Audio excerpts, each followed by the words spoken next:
Real quickly, you tweeted Senator Rubio on his 44th birthday today. You're 47. Am I looking at the next ticket? And who would be on top?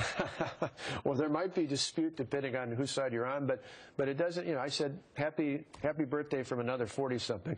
I just think there's something exciting about... Did he tweet back to you? He did. He said thanks, and he's going to see me in about a week in Iowa at Joni Ernst Harley ride, where I'm going to be actually on a Harley like I have at home.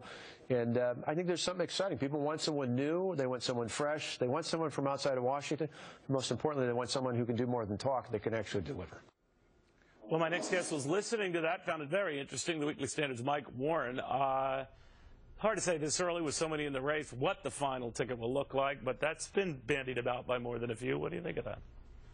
Yeah, well, you're a fan of presidential history like I am, and you know I'm thinking about this young 40-something members of the same party. I'm reminded of Clinton Gore in 1992 when I hear Walker Rubio. You've got a governor and a senator. They're about the same age. They're very similar profiles on the political ideological scale. I think it's a very likely outcome. Of course, if the numbers stay where they are, Walker and Rubio continue to be in that top tier, you got to figure if one of them gets the nomination, they got to be looking at the other and thinking that's a pretty good combination.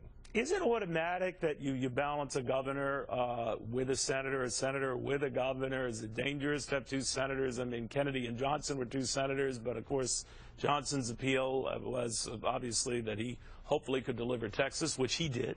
But what do you think of that? I don't know. Every single presidential campaign sort of thinks about this differently.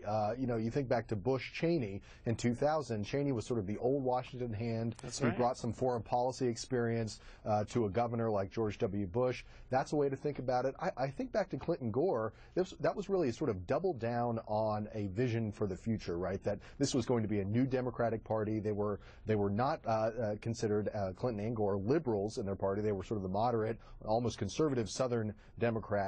So there's different ways of thinking about how to construct a ticket.